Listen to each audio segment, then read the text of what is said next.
Ok, pessoal. Boa noite a todos. Na noite de hoje a gente vai procurar explanar algumas parábolas de Jesus, basicamente baseadas no livro de Urântia, que basicamente começa a se falar dos capítulos do documento 151, né, onde fala dos ensinamentos e a permanência à beira-mar. Pai nosso, Criador, que estás no centro do universo, outorga-nos a tua natureza e dai-nos o teu caráter. Faz de nós, os teus filhos e filhas, por meio da graça. Que o teu nome seja glorificado por meio da nossa eterna realização. Dá o teu espírito ajustador e controlador para viver e residir dentro de nós. Que possamos fazer a tua vontade nessa espera, como os anjos cumprem os teus comandos de luz. Sustenta-nos neste dia, no nosso progresso, dentro do caminho da verdade. Livra-nos da inércia do mal e de todas as transgressões pecaminosas. Ser paciente conosco, assim como nós mostramos bondade e amor aos nossos semelhantes. Derrama o Espírito da tua misericórdia nos nossos corações de criaturas. Conduze-nos pela tua própria mão, passo a passo, nos labirintos incertos da vida. E quando vier o nosso fim, recebe-nos os nossos espíritos fiéis no teu próprio seio. Que seja assim feito o teu desejo, não o nosso. Assim seja. Bom, pessoal, a ideia é que seja uma apresentação participativa. À medida que vocês quiserem interromper, fazer uma pergunta ou falar alguma coisa, é só falar, não tem problema. Eu acho mais dinâmico assim. Primeiramente, vamos definir o que é uma parábola. A parábola vem do grego parabole, que significa basicamente paralelo. É uma comparação, uma correspondência e uma analogia de uma verdade conhecida para se chegar a uma verdade desconhecida. No caso, nas parábolas de Jesus, ele usa muito a natureza e é o que a gente conhece no nosso ambiente, né, no ambiente da vida, para chegar, para nos mostrar o que a gente não consegue ver ainda, que é o mundo espiritual. O que não é uma parábola. Uma parábola não é uma fábula, não é uma alegoria, nem deve ser interpretada como tal. Por exemplo, uma alegoria são algumas histórias contadas, né? Tipo a história do leão e o rato, né? E outras histórias que são contadas em livros, né? Mas sem fundos de verdade diretamente. Por volta do ano de 29 depois de Cristo, Jesus se dirigiu com os apóstolos para Betsaída, né? Um lugar de pesca, né? Perto das colunas de Guenon, de Golã, próximo ao Mar da Galileia, né? Estavam na quarta campanha, então eles já tinham passado por algumas experiências, já tinham passado por muitas cidades, né? E o povo já sabia da sua pregação, né?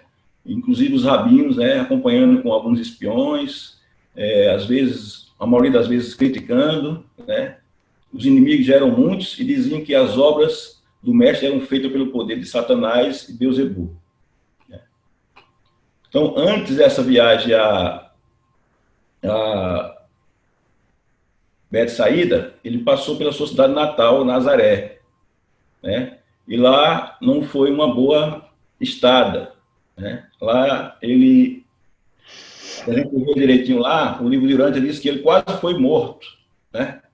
Quando passou pela cidade de Nazaré e passou no templo da cidade, né? Onde leu aquela famosa passagem bíblica, né? Que ele fala assim, né? O Espírito do Senhor está sobre mim, né? Ele ungiu-me para pregar as boas novas dos pobres, né? E após isso ele declara, né, que estava se cumprindo ali as escrituras, né? Porque no que ele falou, falava que viria o homem, né, que daria vista aos cegos, né, daria liberdade aos cativos. E a parte da audiência não gostou. E quando ele saiu, quase foi tirado do penhasco e morto. Então ele chegou em Betsaída muito triste e meditou a respeito do que fazer a partir de então. Então, a apresentação, a gente vai falar dessas 14 palavras, a palavra do semeador, da boa semente, da semente de mostarda, do fermento, do tesouro no campo, das belas pérolas, da rede de varredura, o lírio branco, do carpinteiro, bom pastor, fariseu publicano, dos 2 filhos, festa de casamento e dos talentos. A maioria delas, não todas, tem na Bíblia.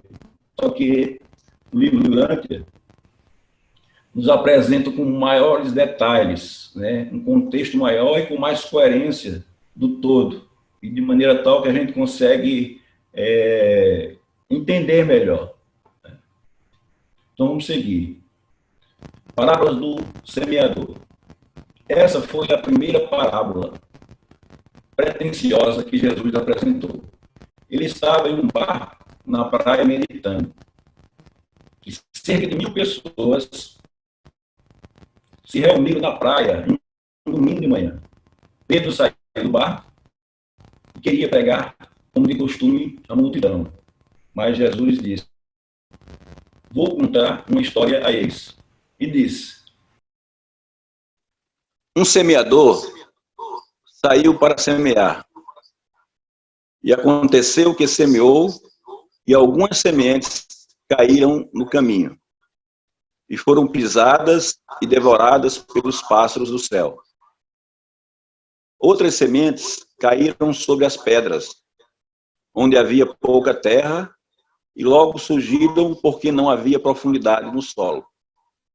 Mas assim que o sol brilhou, secou porque não tinha raiz para garantir a umidade.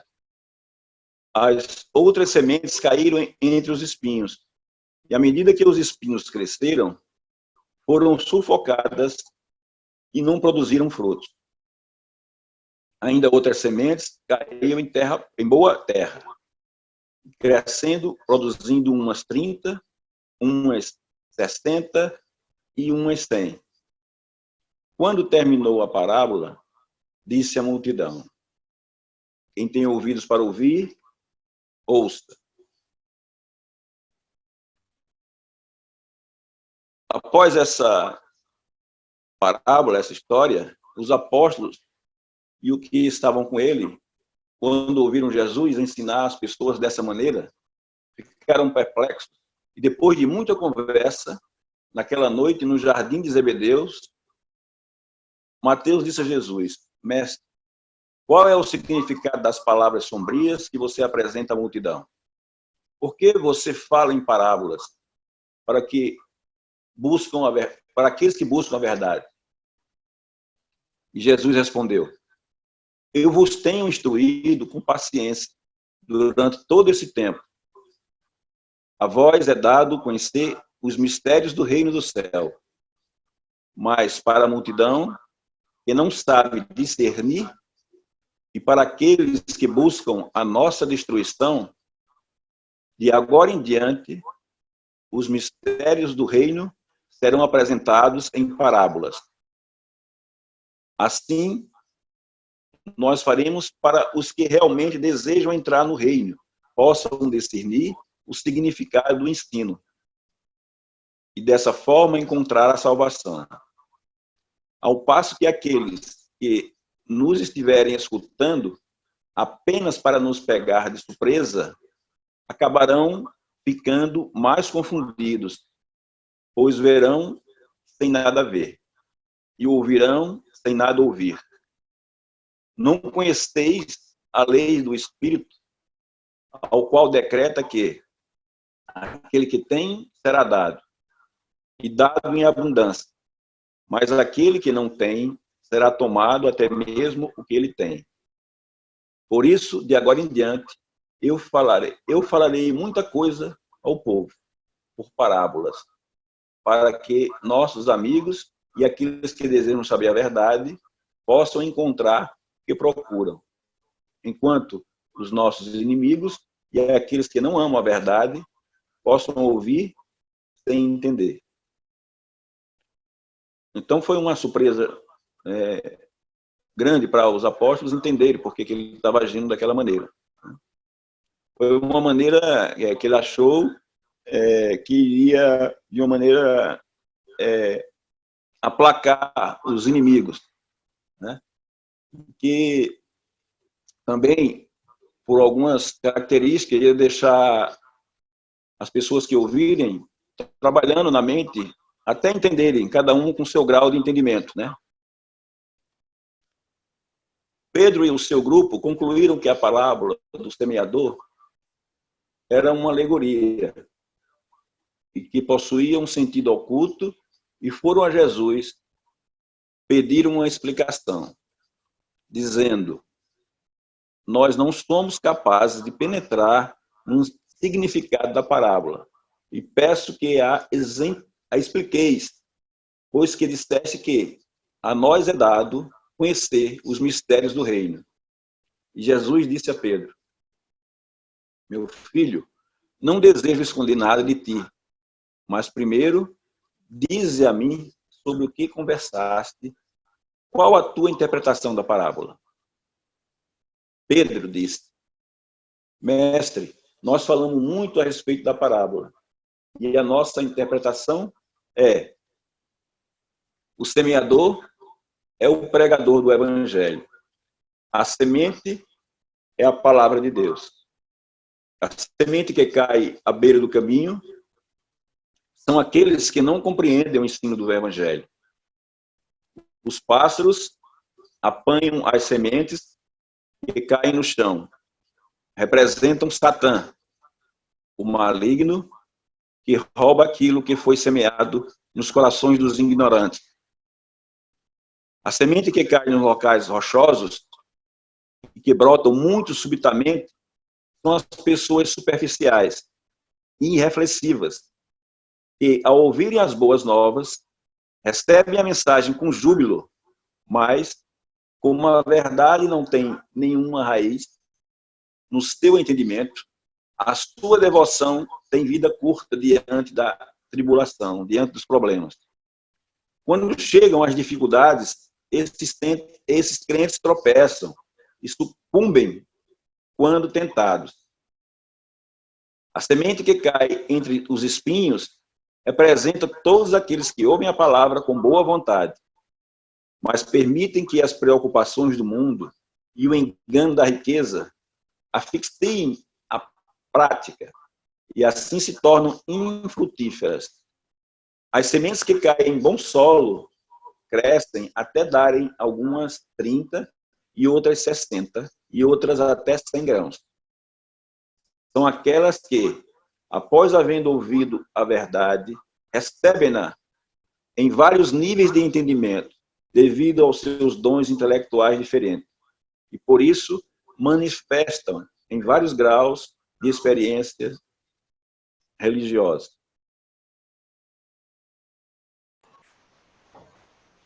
Bem, aí está mostrando uma interpretação do Pedro. Após ouvir a interpretação de Pedro, Jesus perguntou aos apóstolos se eles tinham sugestões. E Natanael disse: mestre, reconheço coisas boas na interpretação que Pedro deu à parábola, mas não concordo totalmente. A minha ideia é: a semente é o evangelho. O semeador são os mensageiros do reino. A semente que cai à margem do caminho são aqueles que ouviram pouco do evangelho e aqueles que são indiferentes à mensagem e endureceram os corações. Os pássaros do céu que levam as sementes caídas à beira do caminho são os hábitos da nossa vida, as tentações e desejos da carne. A semente caída na rocha são as almas emocionais, rápidas em receber os ensinos novos e rápidas em desistir da verdade, quando vêm dificuldades e realidades a viver a verdade. A semente que cai entre os espinhos são aqueles atraídos para o Evangelho. Eles têm intenção de seguir, mas são impedidos pelo orgulho, o ciúme e a inveja. A semente que cai em bom solo cresce até da 30, 60 e até 100 grãos. São os graus de capacidade natural e variável em compreender a verdade que tem os homens e mulheres, pois possuem dons diferentes de iluminação espiritual. Quando Natanael terminou, os apóstolos entraram em discussão, alguns apoiando a interpretação de Pedro e outros a de Natanael. Nesse interim, Pedro e Natanael se retiraram e se envolveram em um esforço determinado para convencer a mudar a ideia um do outro. Ou seja, as interpretações não foram iguais. Cada um queria que sua interpretação vingasse, vamos dizer. Né? O mestre permitiu que a confusão ultrapassasse o razoável e bateu palmas das mãos para chamá-los para perto de si. Antes de falar-vos sobre a parábola, alguém tem mais a dizer? Tomé falou, sim, mestre. Lembro-me de que aconselhaste para tomar cuidado quando usarmos exemplos nas pregações, que devemos empregar histórias verdadeiras, não fábulas, e que deveríamos escolher a história que se adeque à verdade que vamos ensinar ao povo. E que, usada a história, não devemos tentar dar um emprego espiritual aos detalhes envolvidos na história. Sustento que Pedro e Natanael estão ambos errados nas suas tentativas de interpretar a parábola.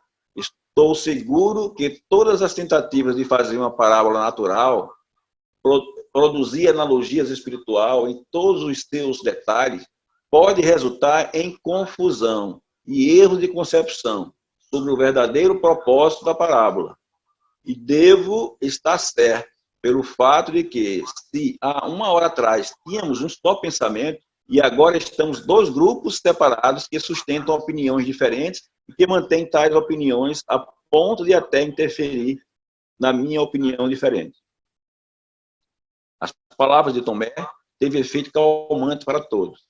André ergueu-se e disse: estou persuadido que Tomé está certo e gostaria que ele nos contasse qual o significado ele acha da parábola.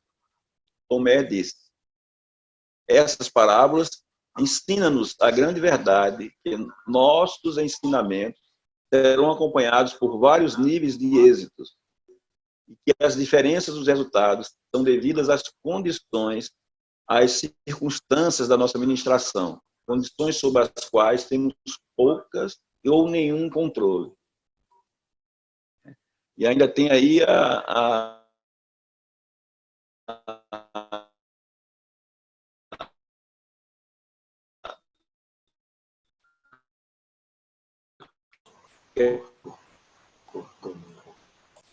Eu não estou escutando. Cortou a voz dele.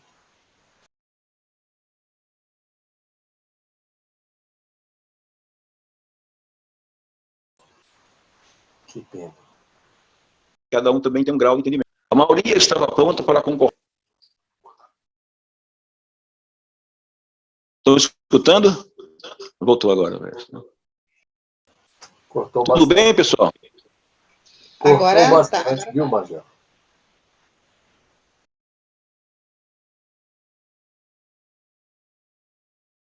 A maioria estava pronta para concordar com Tomé quando Jesus disse: muito bem, Tomé. Tu discerniste bem o verdadeiro significado. Ambos fizeram a vós todos um bem igual, pois eles mostraram o perigo de tentar fazer uma alegoria para as minhas parábolas.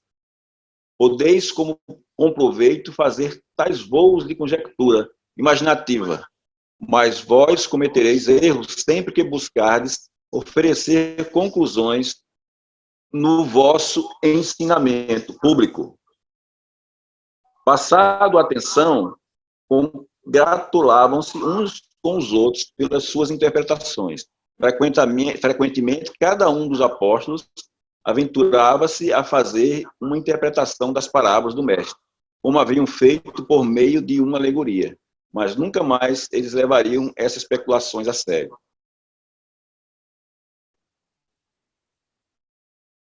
A gente vê que Jesus nunca deu uma interpretação própria dele sobre essa parábola. Ele apenas deu algumas ideias, mas nunca uma interpretação dele. Mas mesmo assim foram boas, né, Magela? As interpretações, né? Sim, claro. Cada um traz uma visão diferente, né? Uma coisa, um detalhe, né? Eu acho que o interessante é isso aí, né? Ele dá uma visão geral de por que fez a parábola, né? Qual o estado de espírito que ele estava, mas ele mesmo não deu uma definição própria dele. Deixou livre, né, para que interpretassem à sua maneira, né? Isso mesmo. A gente vai ver que a ideia é essa aí, né? E mais na frente a gente pode até ver que tem pessoas que até distorcem as parábolas de Jesus para si próprio. Quando chegar uma parábola mais na frente, eu vou dar uma ideia para vocês vão ver uma coisa que o ser humano é capaz de fazer. Beleza. Jesus preveniu contra o uso de parábolas e alegorias para o ensino das verdades do Evangelho. Ele recomendava o uso livre de parábolas, especialmente parábolas naturalistas, ou seja, do tipo que a maioria delas que fez, né, que tem apoio da natureza, né? Ele fala lá do mar, da pescaria, né, da pesca, né? São apelos à natureza que são coisas que todos nós, independente do grau de memória, do grau de mente, né, de cada um, conhece a natureza igualmente, né? Exato. Ele enfatizava os usos das analogias existentes entre o mundo natural e o mundo espiritual, como um meio para ensinar-se a verdade. Frequentemente fazia alusão à natureza como sendo a sombra irreal e fugaz da realidade do espírito.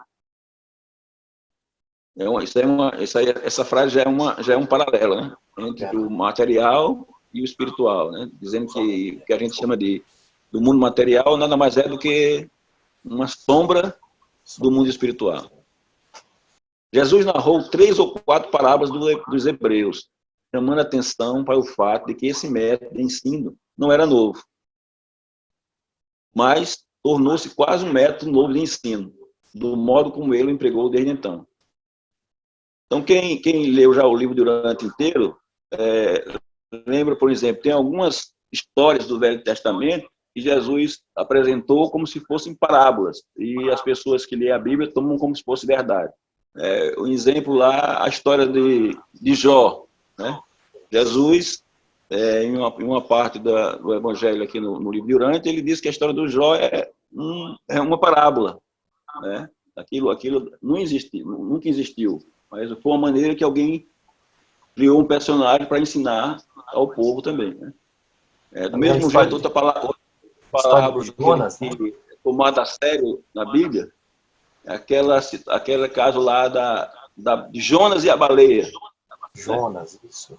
Né? E os evangélicos, as pessoas que leem a Bíblia, né, tomam aquilo ali como fosse verdade.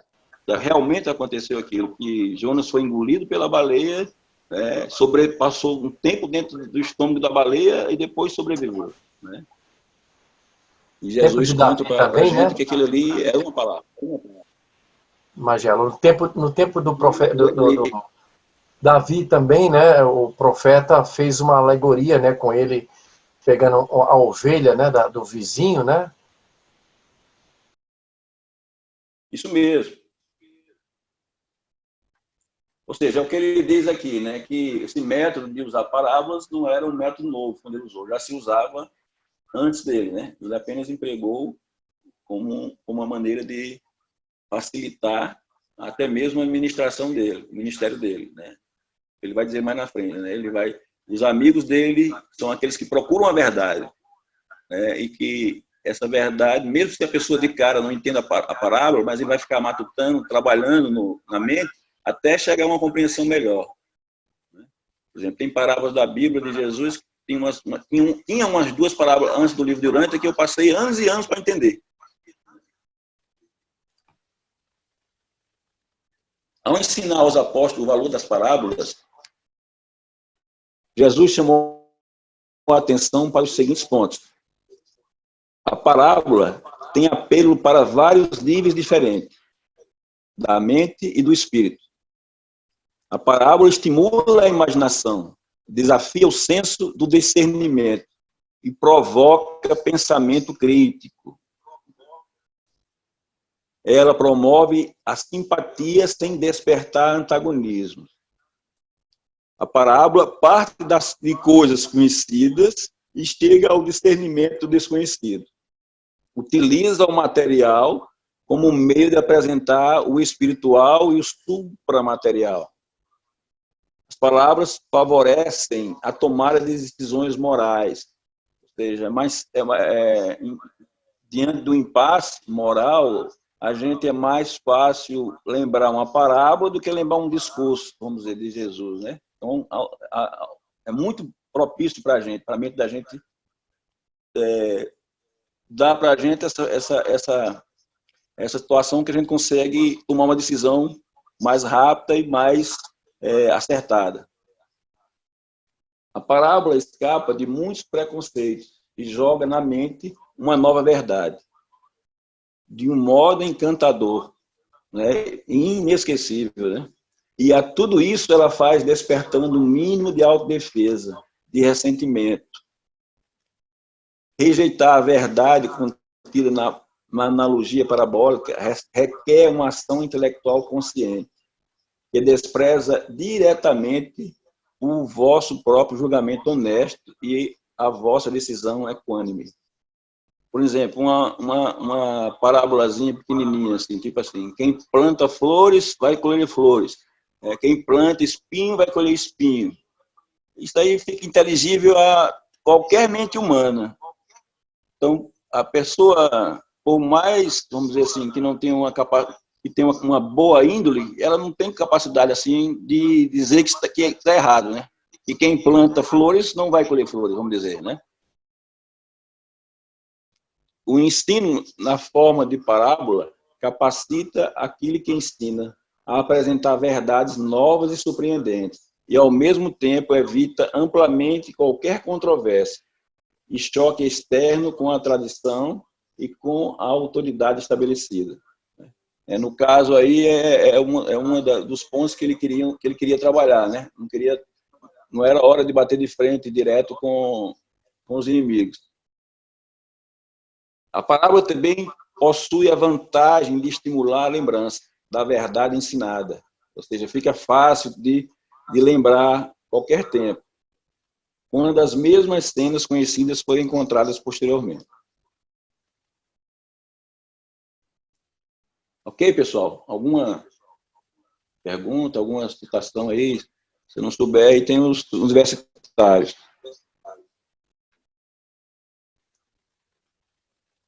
A parte final da parábola do semeador. Eu me detenho mais nessa palavra do semeador, as outras a gente já está trabalhando, já tem uns pontos assim para entender melhor, então a gente vai direto na parábola, mas essa parábola do semeador foi a primeira e foi a que Jesus mais trabalhou com os apóstolos, né? Jesus fez o seu primeiro comentário sobre a parábola do semeador. Disse, a parábola referia-se a 2 coisas. Em primeiro lugar, era um exame da sua própria ministração até aquele momento. E uma previsão do que ele teria diante de si, durante o restante da sua vida na Terra. E segundo, era uma alusão a que os apóstolos e os mensageiros do reino poderiam esperar na sua ministração de geração para geração. com o passar do tempo. Jesus recorreu também ao uso de parábolas com a melhor refutação, negação possível do esforço estudado dos líderes religiosos em Jerusalém, para ensinar que todo o seu trabalho era feito com a assistência de demônios e do príncipe dos diabos. Ou seja, a partir de então que ele começou a trabalhar com as parábolas, né, esses líderes, né, e os seus seguidores, né, os inimigos em comum de Jesus, ficavam, não entendiam as palavras, né, ficavam mais confusos ainda, não tinham muito o que refutar. Né. Ele também, ou seja, era uma maneira de Jesus despistar os inimigos, né. Ele também optou com esse método de ensinar porque o capacitava a proclamar verdades vitais àqueles que queriam conhecer o melhor caminho, permitindo aos seus inimigos menos oportunidade de ter motivos de ofensa e de acusações contra ele. Antes de dispensar o grupo naquela noite, Jesus disse: agora eu vou contar-lhes o final da parábola do semeador. Eu gostaria de testá-los para saber como receberão isto. E disse: o reino do céu é também como um homem que joga a boa semente na terra.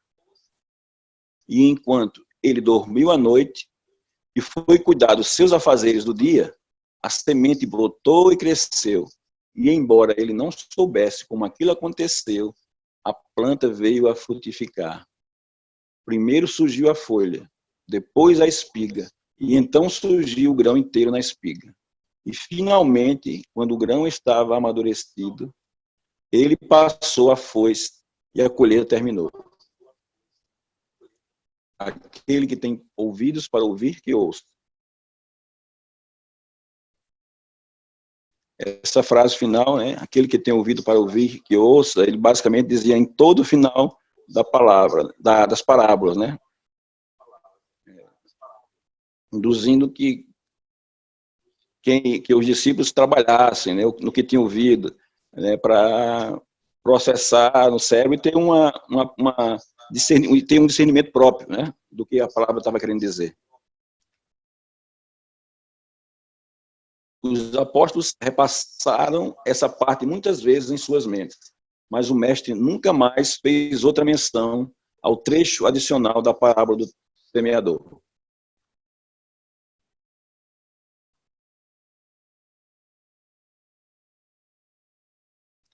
As parábolas de Jesus à beira-mar. No dia seguinte, Jesus novamente ensinou as pessoas do barco, dizendo: o reino do céu é como um homem que lançou boa semente no campo. Mas, enquanto dormia, veio o inimigo e plantou ervas daninhas em meio ao trigo.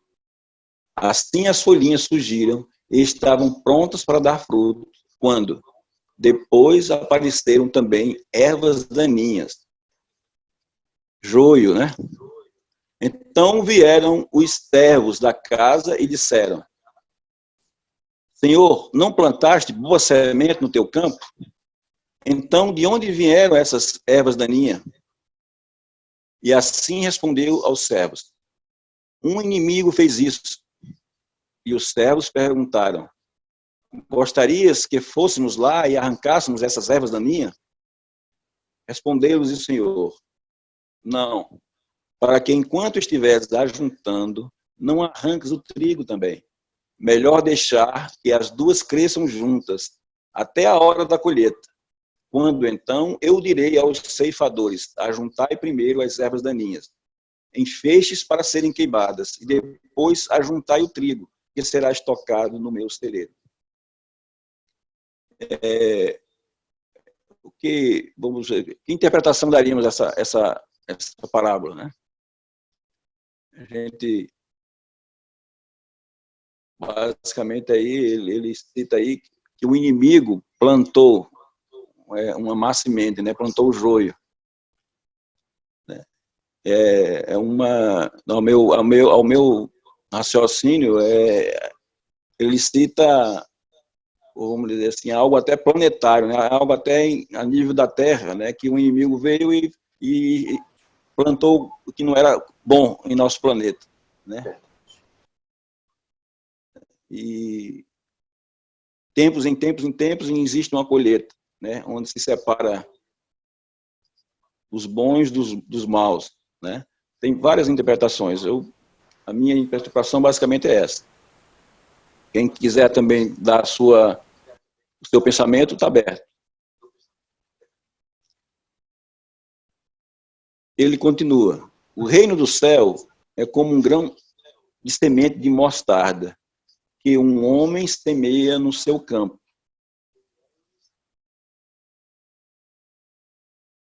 Ora, uma semente de mostarda é o menor dos grãos. Todavia, quando chega à plenitude do crescimento, torna-se a maior de todas as ervas. E é como uma árvore de tal modo que os pássaros do céu descansam nos seus galhos.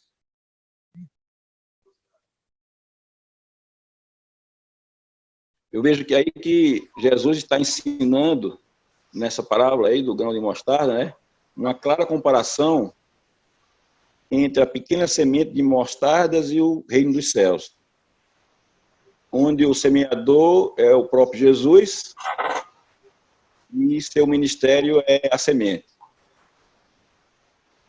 Magela. Olhando para o pequeno grão de mostarda, parece que ele jamais atingirá uma grandeza de uma grande árvore, né? É assim também com o reino dos céus na terra, né? E parece que ainda, a gente olhando a situação atual da terra, né? Parece que ainda está tão pequeno que muitas vezes parece que cresceu pouco, que ainda é insignificante o que o reino do céu está fazendo na terra ainda, né? Verdade. Ainda estamos no início, vamos dizer assim. Mesmo Magela. passado 2000 e ainda nos dias atuais, né? Certamente ele haverá de produzir grandes resultados, né? E abrirá no céu a todos nós, né? Eu vejo que quem acredita e quem pratica e também semeia já descansa nesses galhos dessa árvore. Eu gosto, O Magela, reino dos céus é como o fermento que uma mulher escondeu em 3 medidas de refeição. E assim aconteceu que toda a refeição foi levedada.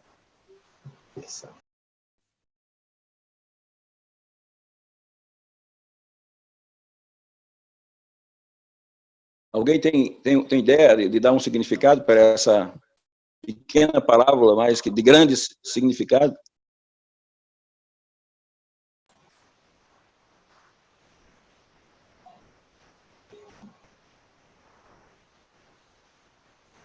O fermento talvez seria o, o germe bom da pregação, né, Magela? Porque se coloca pouco fermento numa massa e ela leveda, ela incha, né? Então, o fermento é também a vida da massa de um pão, né? Porque um pão bem crescido, bem inchado, né? Bem grandão, faz bem aos olhos, né? A vista dos olhos, né? Então, é assim também com o reino dos céus. O fermento é colocado no meio da massa das pessoas, né? Da população, e em algum lugar ele vai crescer, né? Ele vai germinar, né? Ele vai levedar a massa, vai inchar, né? Vai dar vida, né? Aquela massa, aquele pão, né? E esse pão é que alimenta. Poderíamos até ampliar a nossa visão e dizer que esse pão é que vai alimentar o maior número de pessoas possíveis, né? E esse pão, esse pãozão, né? Esse pão bonito aos olhos, é a palavra de Deus, né? A verdade dada àqueles que têm fome, né? Fome e sede, né? De conhecimento, né? É isso aí, é isso mesmo. Lembrando aí, né, que o próprio Jesus disse, né, eu sou o pão da vida, né? No caso ali, que alimenta no nosso espírito, né? Perfeito. E esse pão alimenta tanto rico como pobre, né? Alimenta todos. Eu não sei se a minha interpretação foi correta, mas acho que é por aí, viu? É isso mesmo. Ou seja, o próprio Cristo nos fermenta, né, com sua palavra, com seu evangelho, né? Isso. E esse pão é distribuído para todos, né? Perfeito.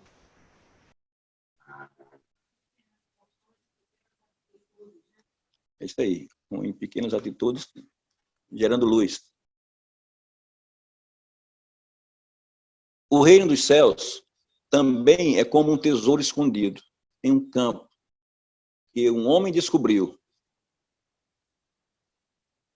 Com alegria saiu vendendo tudo que tinha para ter dinheiro para comprar o campo.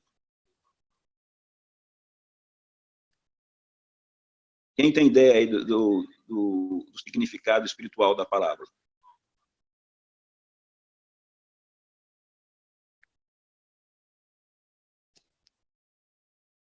Eu vejo que Jesus é o próprio tesouro, o verbo, a palavra de Deus, né? É o tesouro que quem tem fé, quem percebeu sua presença, vem de tudo no sentido de saber, né? Que é mais valioso do que tudo que é material.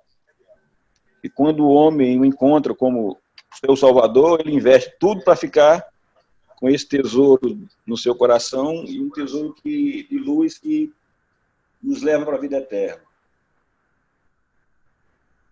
Magela, Pode falar, meu amigo. Essa parábola aí, ela é quase que, assim, na minha opinião, ela quase pode ser interpretada literalmente mesmo, né? E eu acho que ela combina com aquela outra passagem que diz, né, do homem que juntou tesouros e guardou no celeiro até chegar um momento em que ele falou para a alma dele, né? Agora minha alma pode descansar, porque eu já tenho o suficiente. E aí Deus fala para ele, né? Tolo, porque ele não sabe que ainda hoje a sua alma vai ser pedida, né? Para quem que ele vai deixar todo esse tesouro? Então, realmente para a gente ver, né? O quanto é importante, né? A gente dar primazia, né? E também combina com o que Jesus falou, buscar em primeiro lugar o reino do céu, né? Porque às vezes a gente busca em primeiro lugar as outras coisas e deixa muitas vezes o reino para depois, né? Mas para quem encontra esse tesouro, ele deveria ir realmente e comprar ele independente do preço que ele tenha que pagar, porque realmente vai valer a pena, né? É isso aí, eu concordo com você, é isso mesmo. A correspondência espiritual é o que vale para a gente, né? É o que a fé nos leva, né? Até lá.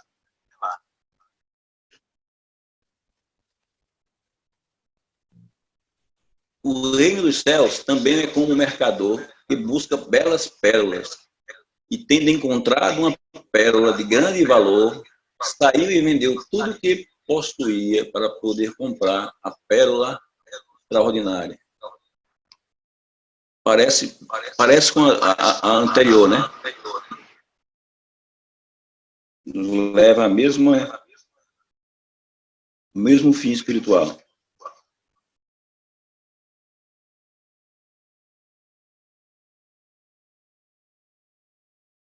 Ou seja, ele vendeu tudo que tinha, apostou tudo que tinha de material na vida, né? Nesse tesouro de luz espiritual, né? Que se instala na alma de cada um de nós, né?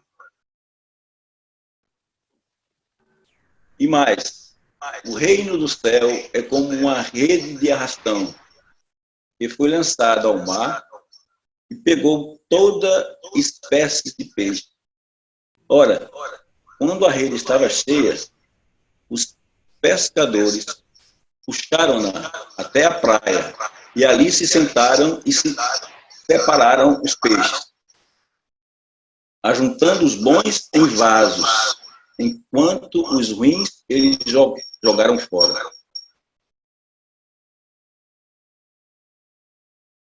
Quem quer dar uma ideia aí do que é que, do significado dessa parábola? Antes de dar um significado para essa parábola, ou uma interpretação, irmão Magela, após Jesus contar essa parábola da rede de arrastão, né, ele até faz um arremate, né, e acho que esse arremate que está aí embaixo, né, que quando ele diz, aquele que tem ouvidos para ouvir, que ouça, então acho que quando ele arrematou essa parábola da rede de arrastão, foi como se fosse um alerta também, né? O reino dos céus é como ele comparou a rede de arrastão, né? Todos são arrastados, pela rede da verdade, né? Acho que até muitas vezes aqueles que não querem ser arrastados, querem ser fisgados, querem ser atraídos por essa rede, né? A rede do reino do céu, vem também os peixes ruins, né? E esses, se não tem valor, né, são jogados fora, né? E os peixes bons são guardados, são comercializados, né, são vendidos, né? Então, acho que quando Jesus arrematou essa parábola dizendo aquele que tem ouvidos para ouvir que ouça, eu acho que foi um alerta, viu, para testar a sinceridade dos peixes bons, né, daqueles que são aproveitados por reino dos céus, né? Eu acho assim, viu?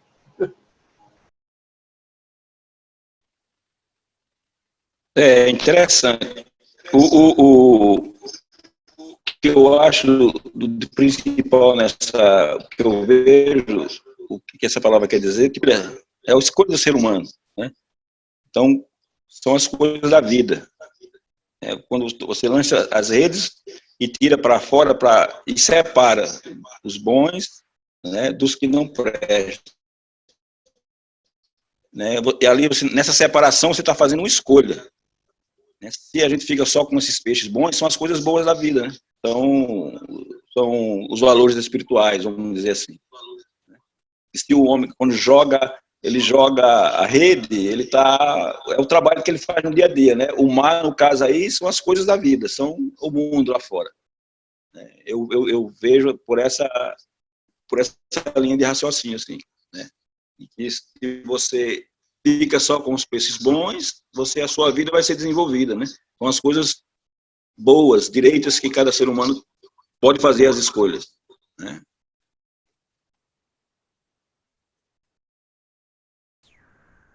Concordo contigo.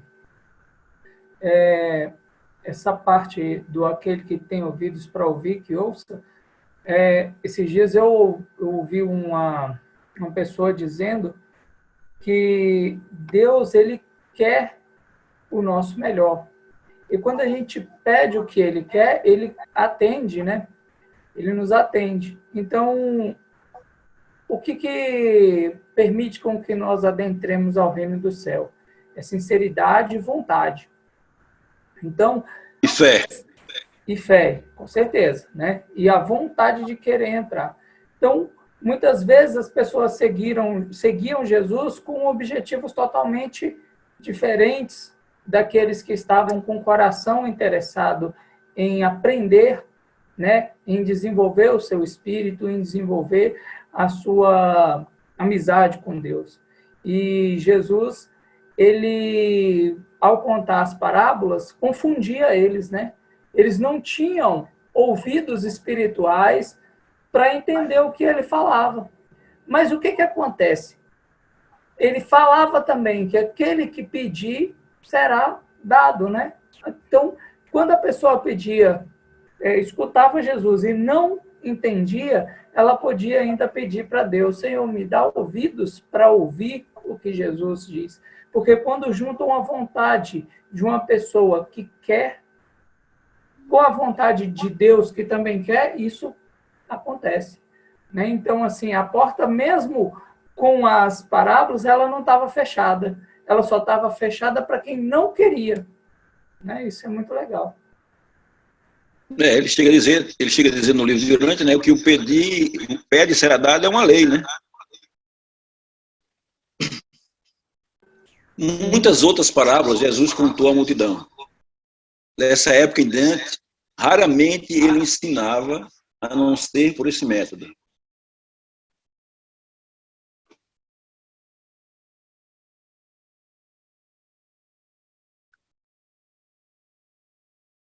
Os ensinamentos de Jesus inteiro.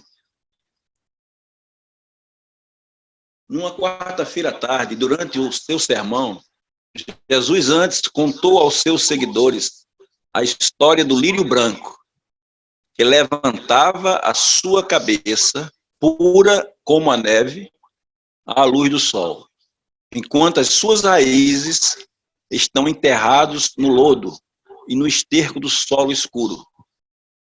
Disse ele: enquanto o homem mortal tem as suas raízes de origem e de ser no solo animal da natureza humana, ele pode ainda assim, pela fé, elevar a sua natureza espiritual até a luz do sol da verdade celeste e conceber os frutos nobres do Espírito. Uma parábola curtinha, né, mas autoexplicativa, assim, que dá para, ou seja, achar um paralelo fácil, né? Pelo menos a meu ver, assim, uma coisa, né? Ou seja, ele diz que o ser humano, né, mesmo nascido aqui do animal, vamos dizer assim, né, de origem animal, né, ou seja, tem as raízes nesse mundo animal, né, no mundo terreno, né? Pela fé, ele pode se elevar e atingir a luz espiritual, né? E através disso conceber os frutos do Espírito. Ou seja, uma frasezinha de muito conteúdo. Foi durante esse mesmo sermão que Jesus fez uso da única parábola que tinha a ver com seu próprio trabalho, a carpintaria, ao dar conselho para construir bem as fundações para o crescimento de um caráter nobre em dons espirituais. Ele diz: para dar os frutos do Espírito, vós deveis nascer do Espírito. Deveis deixar-vos ensinar pelo Espírito e ser conduzido pelo Espírito.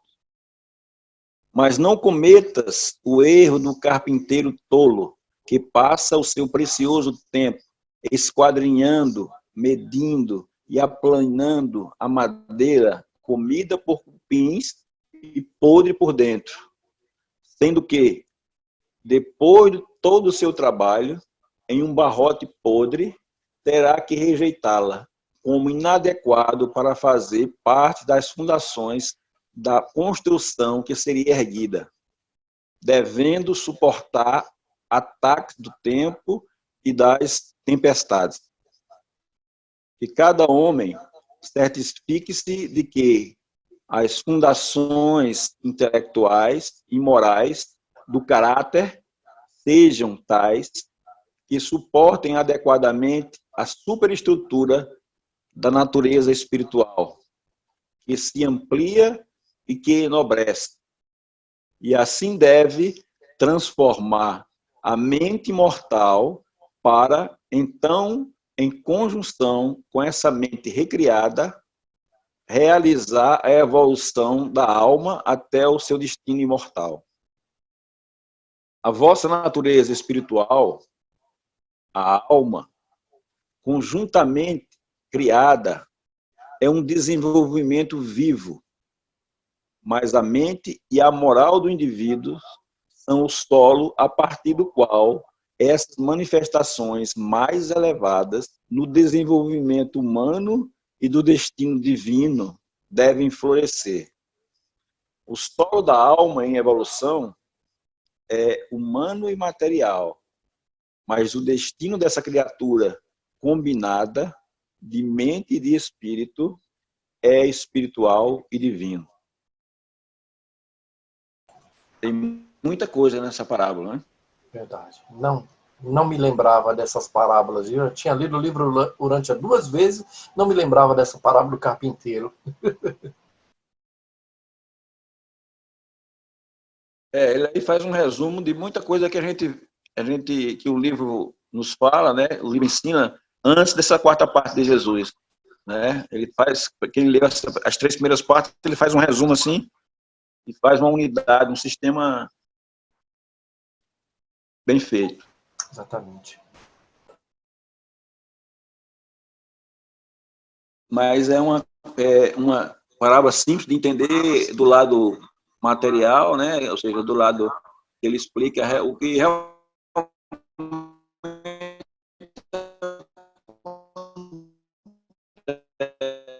acontece, né? Ou seja, é um carpinteiro que vai trabalhar uma madeira com cupim podre, ele não vai dar certo.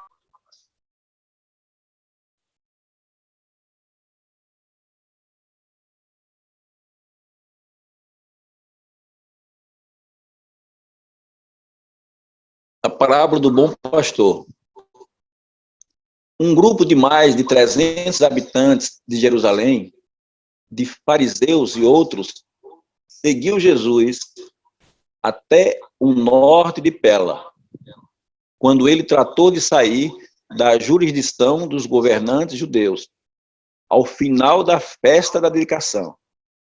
E foi na presença desses instrutores e de líderes judeus e dos 12 apóstolos que Jesus fez o sermão do bom pastor.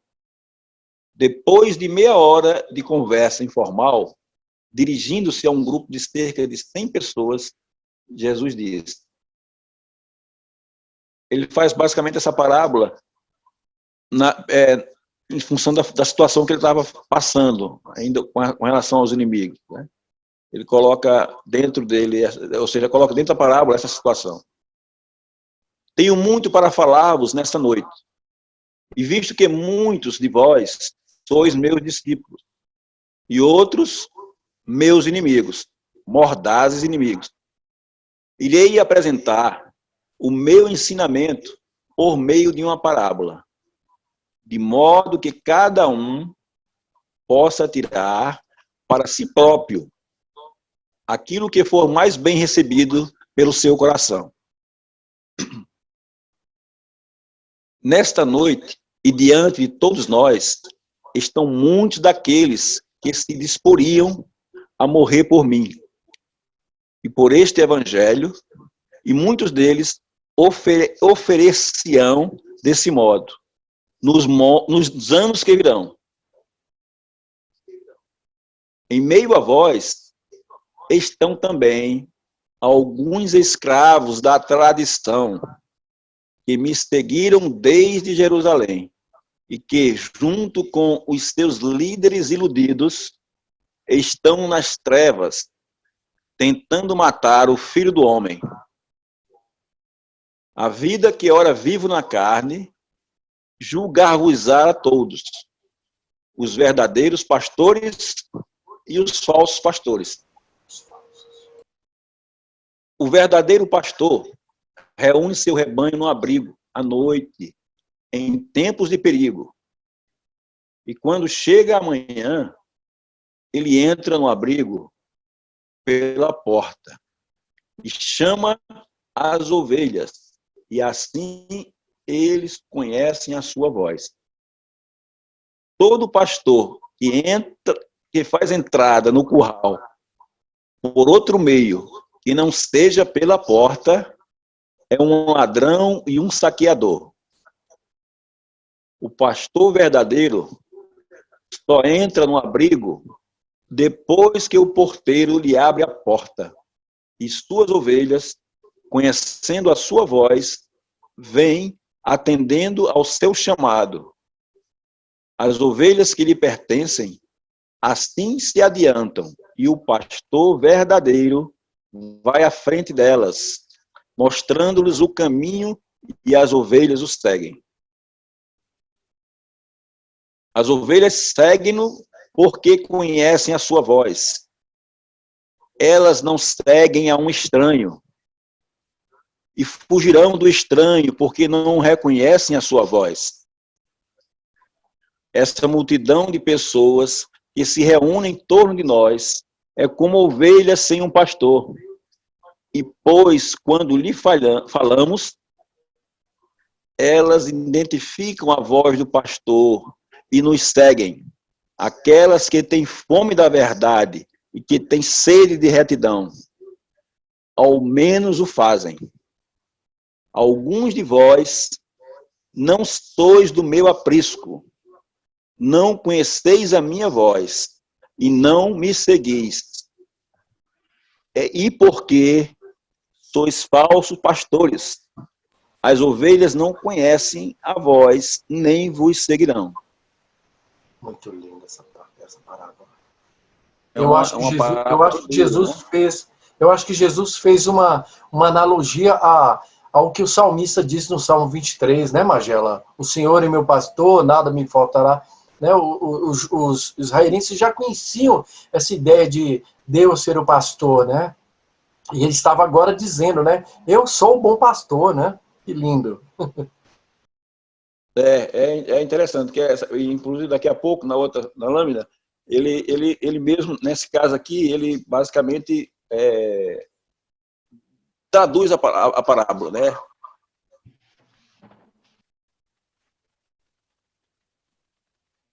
E agora, para que alguns de vós não julgueis que essa parábola é muito fácil de compreender, eu vos declaro que sou as duas coisas. Tanto eu sou a porta para o rebanho do Pai, quanto ao mesmo tempo sou o verdadeiro pastor dos rebanhos do meu Pai. Todo pastor que tenta entrar no abrigo sem mim irá fracassar. E as ovelhas não ouvirão a voz dele. E junto com aqueles que ministram comigo, eu estou à porta.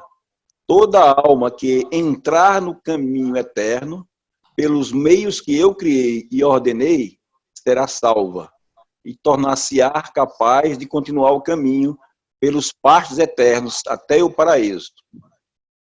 Sou também o verdadeiro pastor que está disposto a dar a vida pelas ovelhas. O ladrão entra no abrigo apenas para roubar, para matar e destruir. Mas eu vim para que todos vós possais ter a vida e tê-las mais abundantemente. Aquele que é um mercenário, quando chega o perigo, fugirá e deixará as ovelhas serem dispersadas e destruídas. Mas o verdadeiro pastor não fugirá quando o lobo vier. Ele protegerá o seu rebanho e, se necessário, dará a própria vida pelas suas ovelhas. Em verdade vos digo, amigos e inimigos, eu sou o verdadeiro pastor, conheço os meus e os meus me conhecem. Não fugirei em face do perigo. Concluirei esta obra satisfazendo a vontade do meu Pai, e não abandonarei o rebanho que o Pai confiou à minha guarda. Todavia, possuo muitas outras ovelhas que não são deste aprisco, e essas palavras são verdadeiras, não apenas para este mundo. Essas outras ovelhas também conhecem e ouvem a minha voz. Assim prometi ao Pai que todas seriam trazidas ao mesmo aprisco, que é a fraternidade dos filhos de Deus. E então todos vós conhecereis a voz do único pastor, o verdadeiro pastor, e todos reconhecereis a paternidade do Pai. Que coisa linda. Muito. Então, praticamente, aí ele nos dá de bandeja, vamos dizer assim, tudo que ele quis dizer na parábola, né? Muito forte e muita atenção.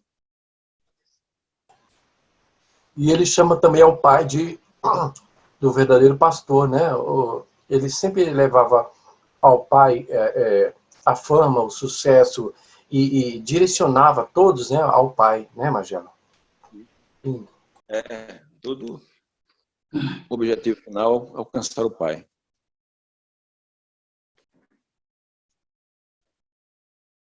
Muito parecido com o que a Bíblia fala, né? Mas ele dá mais detalhes, né? Vai mais profundo, fica mais belo.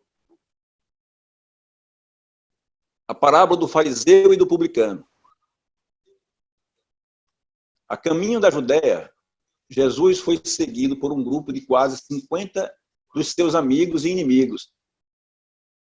Durante a hora do almoço, ele falou aos seus apóstolos e a esse grupo de seguidores sobre as condições para a salvação. E ao final da lição, ele contou a parábola do fariseu e do publicano. Ou seja, o publicano, no caso, seria os coletores de imposto. O fariseu é o quê? Uma classe lá dos judeus, né? São ricos, são cultos, né? E seguem ao pé da letra o que diz o Torá, né? Vê depois o Pai dará salvação aos filhos dos homens. E essa salvação é uma dádiva de graça a todos que têm fé, para receber a filiação à família divina. Nada há que o homem possa fazer para ganhar essa salvação. As obras presunçosas não podem comprar o favorecimento de Deus, nem o excesso de orações em público compensará a falta da fé viva no coração.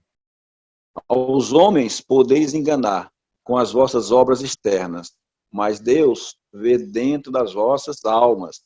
O que lhe estou dizendo é bem ilustrado pelos dois homens que foram ao templo para orar. Um era fariseu e o outro publicano.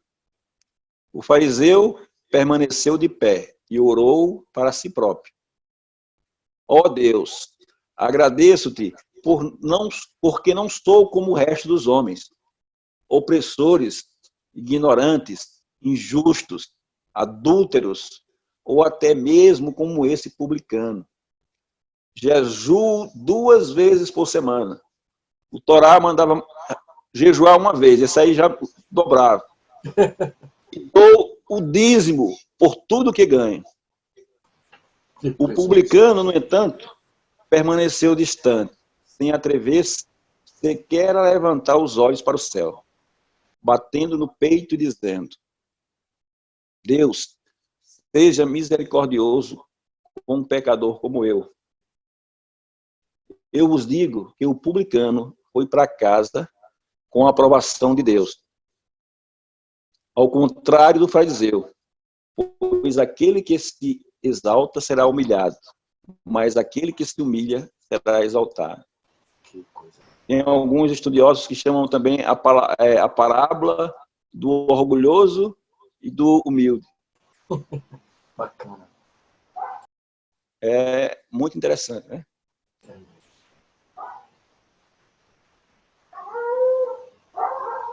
Ou seja, nos mostra aí, né, que não adianta somente a gente querer seguir a letra morta, né? A gente, se tem alguma coisa, precisa servir ao próximo. E ser humilde acima de tudo, né, Magela? É o que basicamente está sendo dito aí nessa parábola, né? A humildade, né? Assim, a humildade e a fé em Deus, né? São duas coisas essenciais para entrar no reino de Deus, né? Ser aprovado por Deus, é isso? É isso mesmo. A humildade em qualquer ponto da caminhada que a gente tiver, é indispensável, né? Verdade. A humildade é divina. Pode passar em mim, por favor.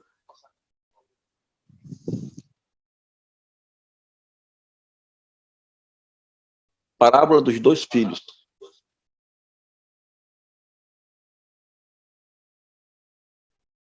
Enquanto os capciosos fariseus permaneciam ali diante de Jesus em silêncio, ele abaixou os olhos para encará-los e dizer: posto que tendes dúvida sobre a missão de João, e já que estáis coligados em inimizade contra os ensinamentos e obras do Filho do Homem, prestai atenção à parábola que irei contar-vos. Um dono de terras grande e respeitado, possuía 2 filhos e, desejando a ajuda dos seus filhos na administração das suas extensas propriedades, veio a um e disse: filho, vá trabalhar hoje no meu vinhedo. E esse filho, irrefletido, respondeu: eu não irei. Mas arrependeu-se depois e foi. É interessante essa parábola aí, né? Eu até coloquei em letras grandes aí, né? Aí ele diz: um dono de terras grandes e respeitados, né? E em seguida ele diz que o segundo filho que ele procura na realidade, é o primogênito. Quando se encontrou com o mais velho, disse-lhes do mesmo modo: filho, vá trabalhar no meu vinhedo. E esse filho hipócrita e infiel respondeu: sim, meu pai, eu irei. Mas quando o pai se distanciou, ele não foi. Deixe eu vos perguntar, qual dos filhos realmente fez a vontade do pai? E o povo falou em uma só voz: o primeiro filho. Que no caso aí não era o primogênito. E então Jesus disse: assim é. E agora eu declaro que os publicanos e as prostitutas, ainda que pareçam negar-se ao chamado de arrependimento, verão o erro do seu caminho e irão para o reino de Deus. Antes de vós, que tem grandes pretensões de servir ao Pai nos céus, mas que se recusais a fazer as obras do Pai. Não fostes vós, fariseus e escribas, que creste em João? Mas foram sim os publicanos e os pecadores. E vós não acreditais nos meus ensinamentos, mas o povo comum ouve as minhas palavras com contentamento. Jesus não desprezou os fariseus e os saduceus pessoalmente. Ele buscou desacreditar, na verdade, os seus sistemas de ensino e de prática. Ele não foi hostil a nenhum homem, mas em tudo isso ocorreu um choque inevitável entre uma religião nova e viva do Espírito e a religião velha, da cerimônia, da tradição e da autoridade. Olha só. O que vocês acham aí? Quem seriam esses 2 filhos? São pessoas? O que são?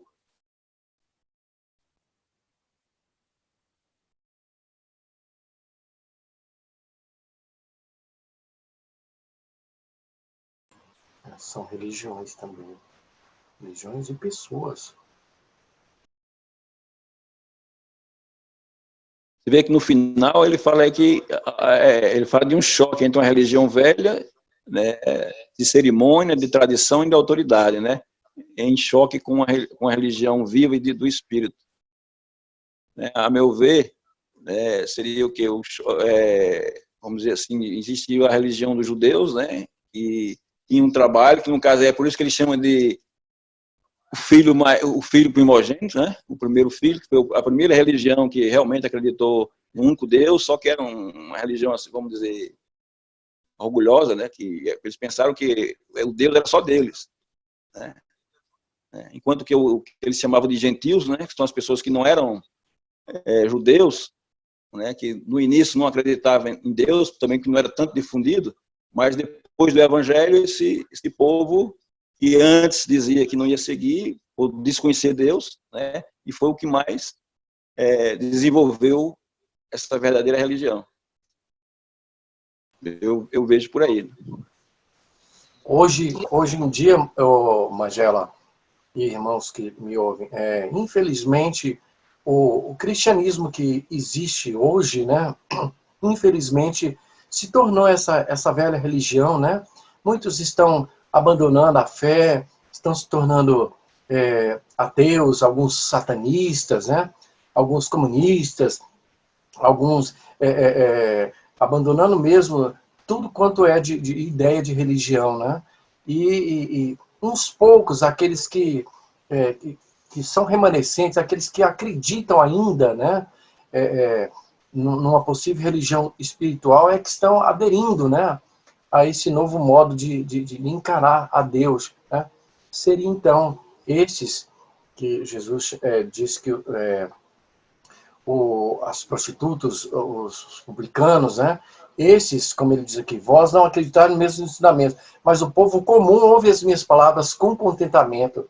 Então, muitas vezes perda de tempo, né? Falar com pessoas que não querem saber, né? Mas aqueles que são comuns, aqueles simples, esses realmente ouvem, né, a voz do pastor e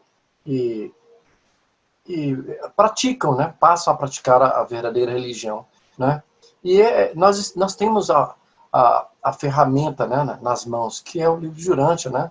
Para nos ensinar a diferença entre a velha religião da tradição, da cerimônia, da autoridade, e essa religião viva do Espírito, né, que o livro nos ensina, né? Isso mesmo. Magela? Magela, posso dar uma pode contribuição? Eu vejo muito nessa parábola a questão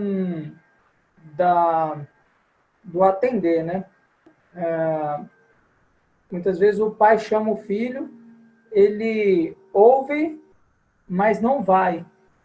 O outro ouve, fala que não vai, mas vai. Então, o que acontece?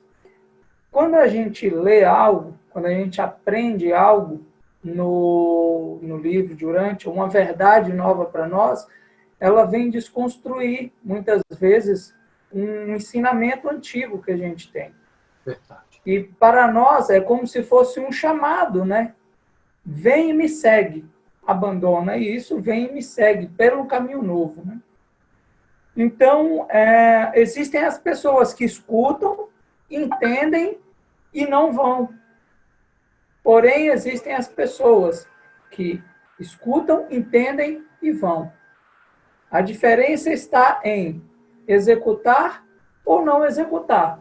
O que executa o que foi dito, ele colocou em prática o que ele entendeu. O outro ficou apenas na teoria. Então, eu acredito nessa forma de ver. Tá?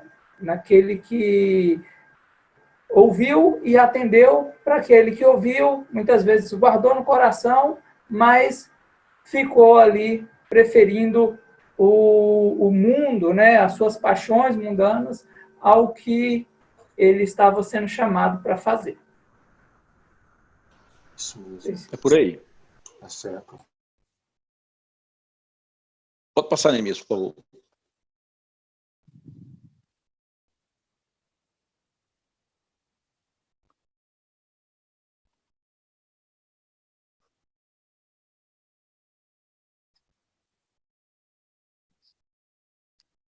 Tem parte que eu não estou conseguindo ver em cima aí.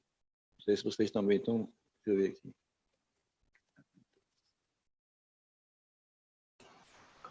Tem como tirar a tarja preta, Neemias? Não, tudo bem, eu vou ler só a parte da parábola para baixo aí, né? Opa, beleza. Após haverem se retirado os escribas e os dirigentes, Jesus dirigiu-se uma vez mais à multidão reunida e contou a parábola da festa de casamento. Ele disse: o reino do céu pode ser comparado a um certo rei que fez uma festa de casamento para o seu filho e despachou mensageiros para chamar todos aqueles que haviam sido previamente convidados para a festa, dizendo: tudo está pronto para a ceia de casamento no palácio do rei. Nisso, muitos daqueles que haviam prometido comparecer, desta vez negaram-se a ir. Quando o rei soube dessas recusas a seu convite, enviou outros servos a comparecer. Outros mensageiros dizendo-lhes: comunicai a todos aqueles que foram convidados para virem, pois eis que o meu jantar está pronto. Os meus bois e os animais mais gordos foram mortos e tudo está mais que pronto para a celebração do casamento vindouro do meu filho. E novamente os convidados negligentes fizeram um pouco do chamado do rei. Um foi para a fazenda, outro para a cerâmica e outros para as suas mercadorias. Outros ainda, não contentes em menosprezar assim o convite do rei, em uma rebelião aberta, pegaram seus mensageiros, maltratando-os vergonhosamente, e mataram algum deles. Quando percebeu que os hóspedes selecionados, até mesmo aqueles que haviam aceitado o seu convite anterior e que haviam prometido comparecer às festas das bodas, por fim rejeitaram esse convite e, em rebelião, atacaram e mataram os mensageiros escolhidos. O rei ficou extremamente encolerizado, e então esse rei, insultado, instruiu os seus exércitos para destruírem os assassinos rebeldes. Depois de haver punido os que haviam desdenhado do convite, escolheu ainda um outro dia para a festa de casamento e disse aos mensageiros: aqueles primeiros convidados para o casamento não são dignos. Ide agora às encruzilhadas das estradas e mesmo além das fronteiras da cidade. E quando encontrardes, convidai-os, ainda que sejam estrangeiros, para vir comparecer a essa festa de bodas.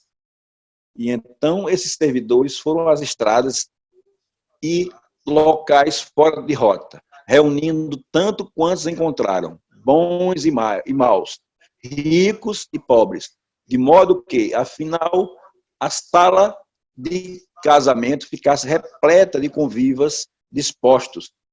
Quando tudo se encontrava pronto, o rei veio estar com os convidados e, para sua surpresa, viu um homem sem roupa nupcial. Havendo fornecido livremente as roupas das bodas a todos os convidados, o rei disse, dirigindo-se a esse homem: amigo, como podes vir à sala dos convidados em tal ocasião sem uma roupa de casamento?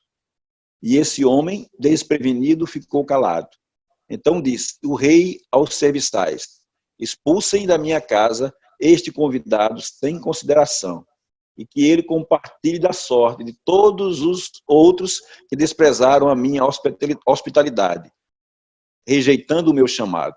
Não terei aqui ninguém, a não ser aqueles que se regozijam de aceitar o meu convite, e que me honram a vestir as roupas de convidados gratuitamente oferecidas a todos. Essa parábola aqui tem um pouco da anterior, né? Muito forte. Eu vejo aqui uma coisa diferente com relação a essa roupa, né? Essa parábola também tem na Bíblia, né? Não tão detalhada assim. Exato. Quem tem ideia do que seria esse traje nupcial?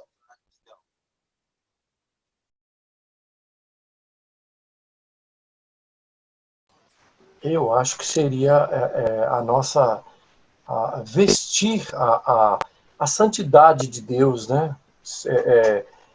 Incorporar os princípios divinos e o caráter de Deus, né? Só assim podemos estar de frente, diante do Pai no paraíso, porque acho que ninguém entra lá no paraíso se não passar por todo esse processo, né, de mudança, né, e de comportamento, e ser santo como o Pai, né? Vós não podeis ver o Pai, né? Em outras palavras diz, né? Então eu entendo que para se chegar até a festa de casamento onde Deus, o Pai, está, né? O Pai está promovendo a festa para os seus filhos, uma festa de casamento, né? É preciso que os convidados se adequem, vão a caráter, né? Vestidos, né? Com roupas elegantes e dadas pelo próprio pai, o próprio dono da festa, né? Se tentarmos entrar lá despidos ou maltrapilhos, nós não seremos bem-vindos, não é verdade? As pessoas que estudam bem essa parábola aí, por exemplo, dizem que seria a nossa própria alma, né? Seria o quê? Nosso corpo potencial, de uma maneira tal que tivesse um peso suficiente, tivesse um tecido suficiente para se apresentar, ou seja, pós-morte e ser salvo, né? Perfeito. Mas ela posso dar contribuição também? Pode, meu amigo. A interpretação do Fernando, ela é bem parecida com a minha também, porém a minha essa veste nupcial, ela tem um nome, e o nome é Jesus, né? Ele é a nossa veste, a gente vai se vestir dele, né? Tanto que ele nos deu de graça a presença dele, que é o Espírito dele, para vir residir em nós, né? O Espírito Santo que desceu em nós, e essa veste, vestir essa veste, está de acordo com o novo nascimento. Você se vestir do Espírito Santo, entendeu? Você se tornar uma criatura nova, né? Então, assim, é de graça, né? Porém, aquela pessoa que não vestir não é digna, porque ninguém vai ao Pai sem Jesus, sem o intermédio de Jesus, entendeu? Essa é a interpretação que eu faço. Lembrei-me também de Paulo, meus irmãos.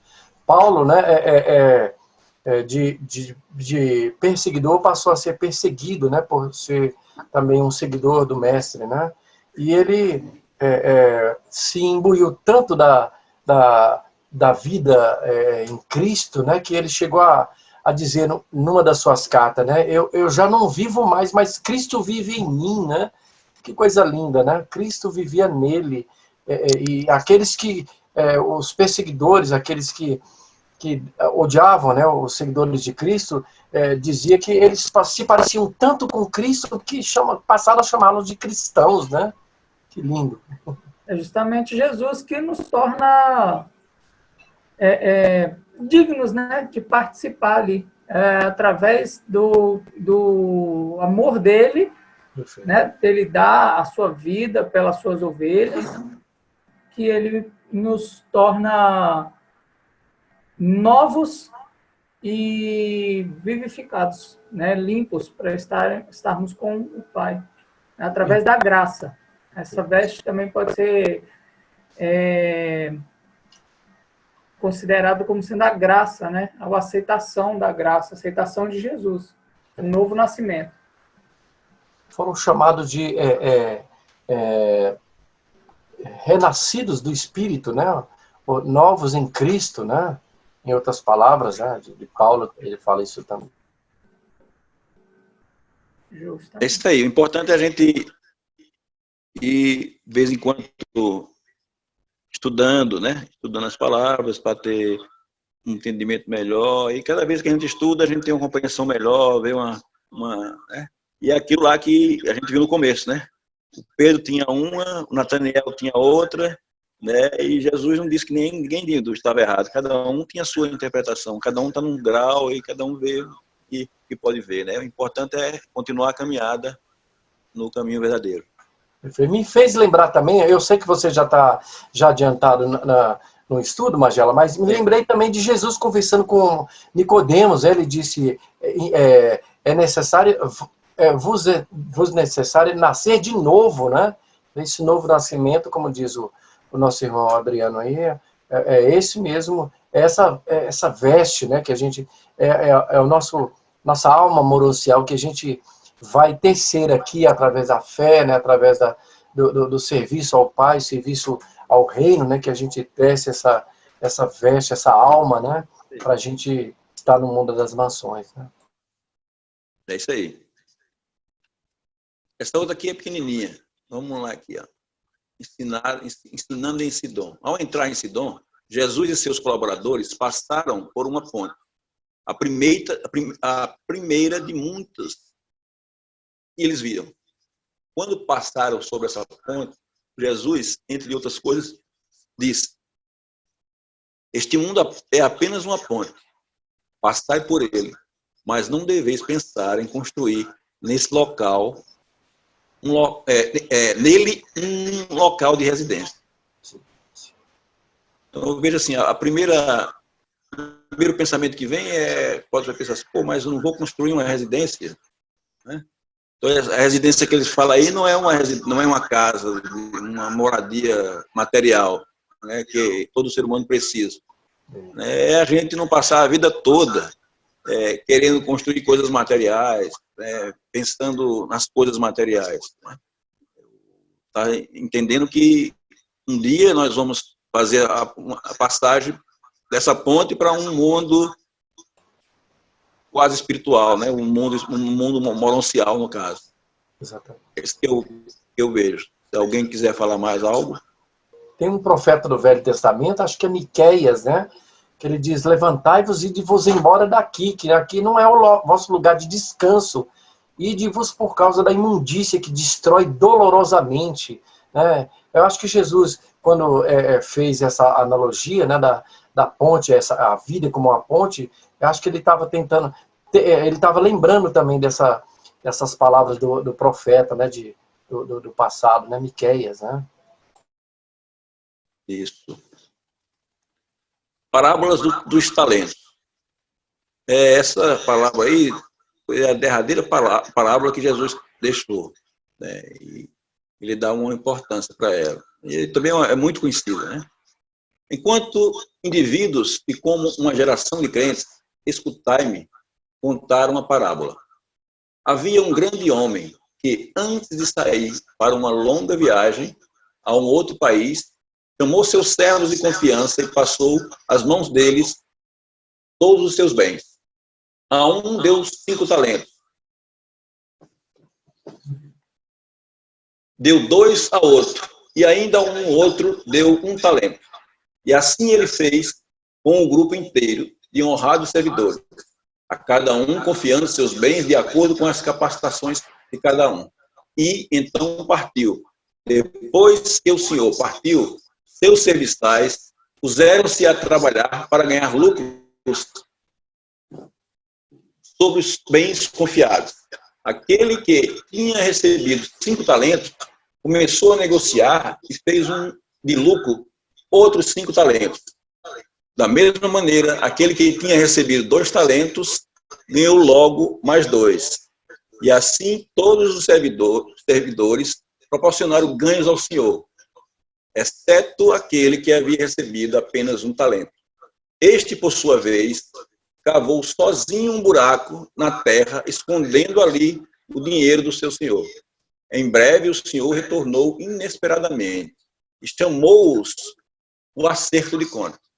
Quando todos se encontravam diante do senhor, aquele que havia recebido 5 talentos adiantou-se com o dinheiro que lhes havia sido confiado e trouxe ainda 5 talentos mais, dizendo: Senhor, me deste 5 talentos para investir, e eu estou contente de apresentar 5 outros talentos como ganho meu.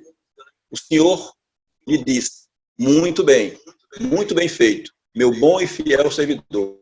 Tu foste fiel para algumas coisas, e agora vou colocar outras tantas sob os teus cuidados.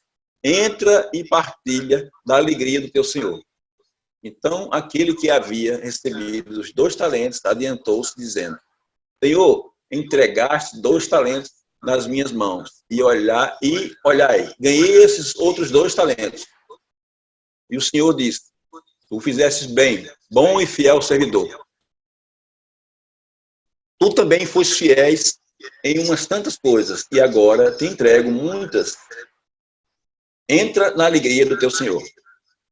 Então veio o que tinha recebido 1 talento. Esse servo adiantou-se, dizendo: Senhor, eu vos conheço e sei que sois um homem astucioso, e que esperais ganhos onde vós não trabalhastes pessoalmente.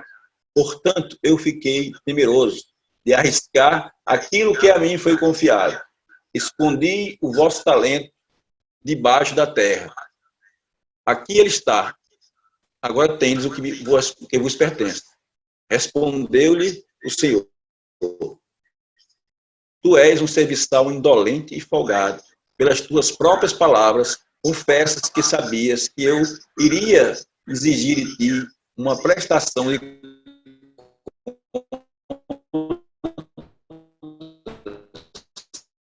um lucro razoável. Teus diligentes estaram nesse dia. Tendo conhecimento disso, deverias, portanto, ter ao menos colocado o meu dinheiro nas mãos dos banqueiros, para que no meu retorno eu pudesse receber de volta alguns juros. E então esse senhor disse ao administrador-chefe: tira o talento das mãos desse servo, que não sabe extrair proveito de nada, e dá-o ao que tem 10 talentos. Parábola forte, viu? É uma parábola muito conhecida, né? Assim, expressa diretamente que a gente deve fazer crescer os dons que Deus dá a cada um de nós, né?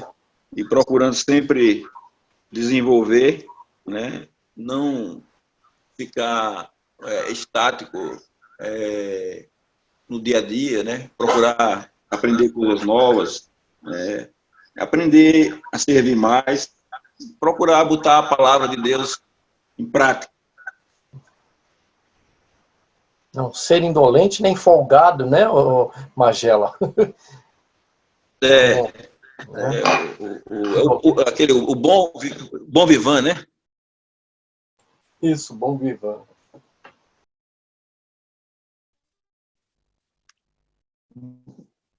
Pode passar em mim. Já está terminando aí, se quiser.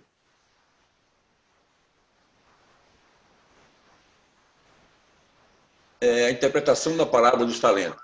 E então veio o que tinha recebido um talento. Esse servo adiantou-se dizendo: Senhor, eu vos conheço. Basicamente eu já falei isso aí, né? Então vamos dar uma pulada aqui para a gente não...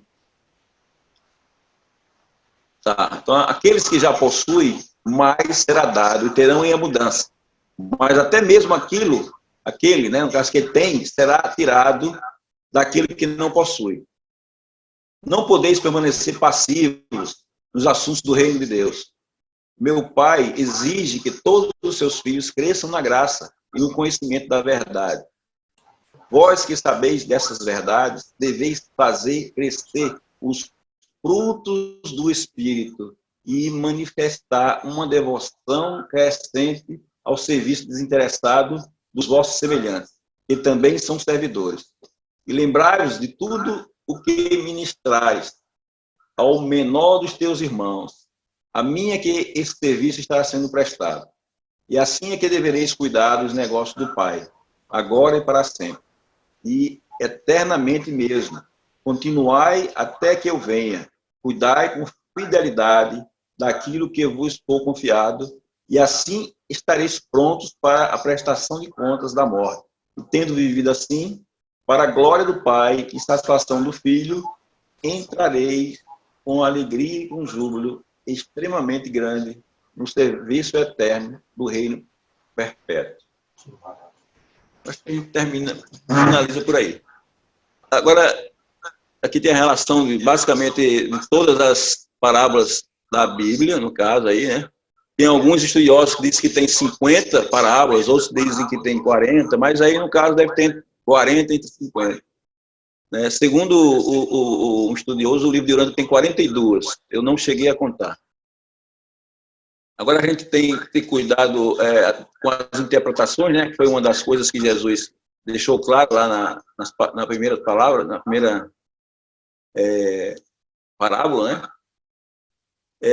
Por exemplo, eu estudando esses dias, essa parábola dos talentos, né? Tem um vídeo na televisão de um pastor ministrando para outros pastores. Um pastor bem mais, vamos dizer assim, experiente, ministrando para outros pastores. E ele interpretando a parábola que eu acabei de falar aí, né? Os talentos. Né? Ele, por exemplo, ele disse que a ideia dele era que os discípulos, cada um recebia um talento. Então, e os pastores teriam que identificar quem tinha mais talento e separá-los, né? E chamar um a um deles, né? E tentar, vamos dizer assim, colocar em prática o plano da igreja, né? Em cima disso aí. Então, de maneira tal que ele não chamasse todo mundo de uma vez, né? Porque alguém ia poder se ser contra e ele não teria palavras para dominar a situação, né? Ou seja, você vê que distorce a situação, né? Distorce. Eles levam o talento realmente aqueles discípulos que têm mais dinheiro, cara. É uma coisa assim inconcebível, mas é o que acontece ainda. Outra situação, se não me engano, que eu vi também uma interpretação da parábola do fermento, né? O cara dizendo assim, né, que o fermento, no caso lá, a parábola diz que é uma mulher que está trabalhando com a massa e o fermento, né? E que naquele tempo as mulheres não podiam ensinar, né? Então, e que esse fermento seria o mal, seria o Satanás. Imagine só, distorcendo completamente a parábola, né? Então, é um cuidado, tanto de a gente interpretar como ouvir, né? Ter cuidado de não embarcar em certas situações. Então, basicamente, é isso que eu preparei para os senhores, né? E espero que algo de bom tenha surgido aí em nossos corações, aí, da gente procurar estudar mais um pouco e praticá-los. Obrigada, Magela. Obrigada. Obrigado, Magela. Muito boa. Gostei muito da palestra. Obrigada, Magela. Muito obrigada. Muito Só o ensinamento. Aélio tinha levantado a mão, você queria fazer uma participação. Então, parabéns pela palestra, Magela. Mas eu queria que você dissesse, por favor, se a metodologia de Jesus em dar ensinamentos através de parábolas tinha o propósito de confundir ou de esclarecer os leigos. Na realidade, tinha os dois, né? Confundia os inimigos, né? Que os inimigos não queriam e até hoje não querem a verdade, né? Então, se eles não querem a verdade, quando aparece uma parábola dessa dele, ele fica mais confuso ainda, né? Fica mais dificultoso. E aos amigos, são aqueles que procuram a verdade, né? E cedo ou tarde, aos pouquinhos, vai entender a parábola perfeitamente. O público-alvo de Jesus, na sua composição maior, majoritária, era de inimigos ou do povo simples em geral? A bem da verdade, você entende que o benefício de confundir o inimigo é maior e melhor do que o de esclarecer aos amigos? Não, eu vejo que era maior o esclarecimento junto aos amigos, né? Inclusive, esse esclarecimento vem sendo até hoje. O que ele fez há 2000 anos, continua até hoje e segue, né? Por exemplo, as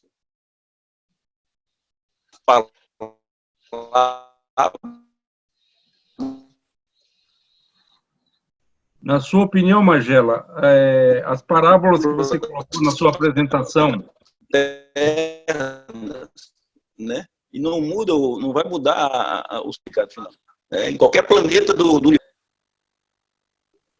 Porque a natureza é correspondente, né? É isso aí que o livro de Urântia ensina para a gente. E é coerente, né? Na sua assim que eu opinião, vejo. Na sua opinião, Magela, essas parábolas que você colocou na sua apresentação é de difícil compreensão para pessoas simples? Você vê lá que eu coloquei algumas palavras mais simples e realmente tem algumas palavras assim maiores e às vezes, dependendo da mente, pode parecer mais complexa. Mas você vê lá que eu sempre não coloquei a parábola sozinha. Sempre trazia o contexto.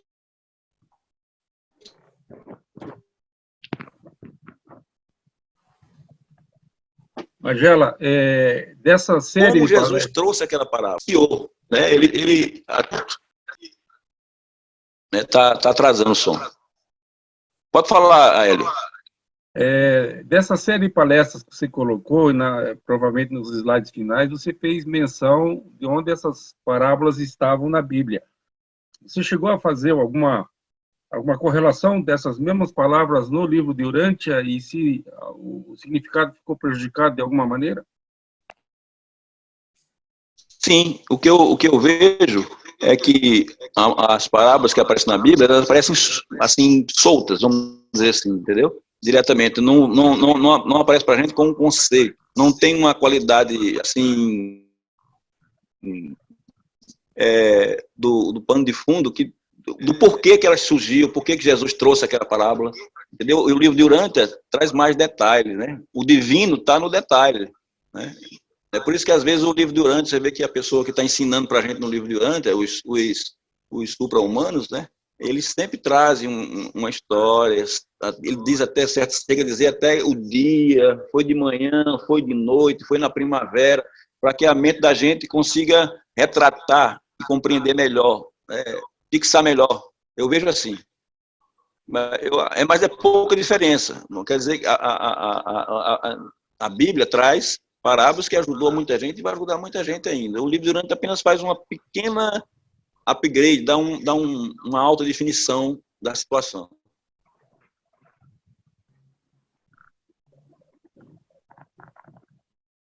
Muito bom, Magela. Parabéns. Esse tema é apaixonante.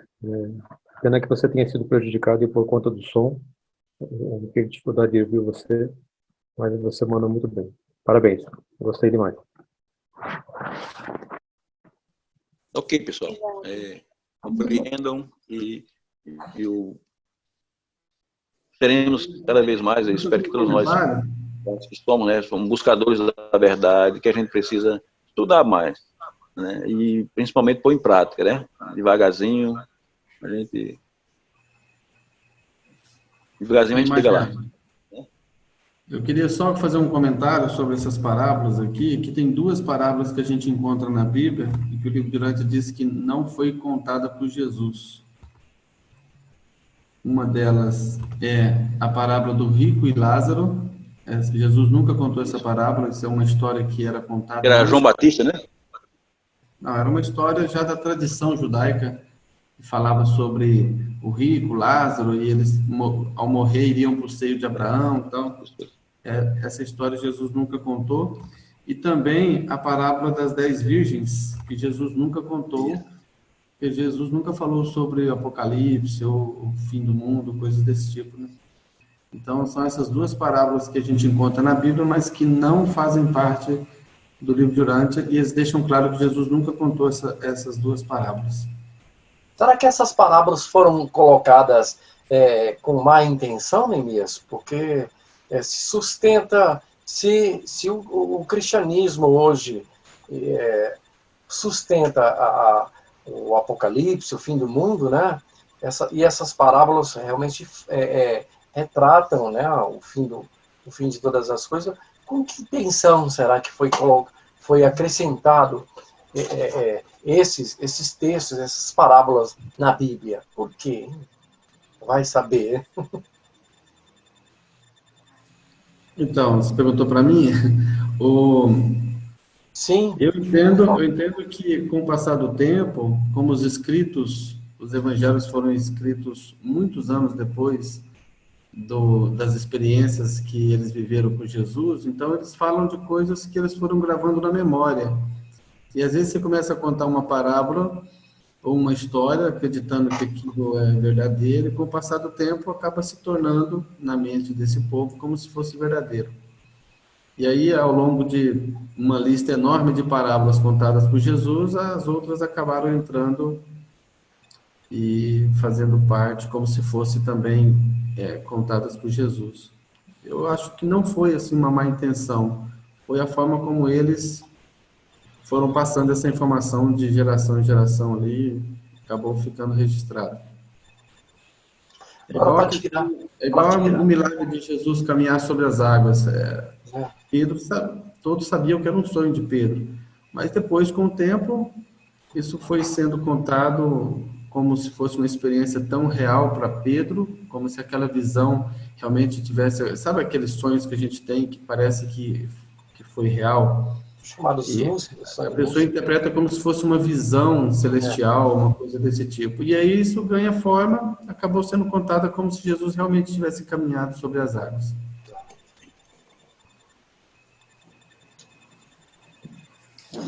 Para desmistificar essas parábolas que você citou aí, Nimi, essas duas, né, que não foram contadas por Jesus, para tirar da mente, né, da cristandade essa ideia de que não são parábolas contadas por Jesus, não é fácil, né? Porque as pessoas acreditam ainda nas 10 virgens contadas, né, na Bíblia, achando que foi Jesus que contou, e a parábola do rico e Lázaro, né, que Jesus também não contou, né, segundo os reveladores, né?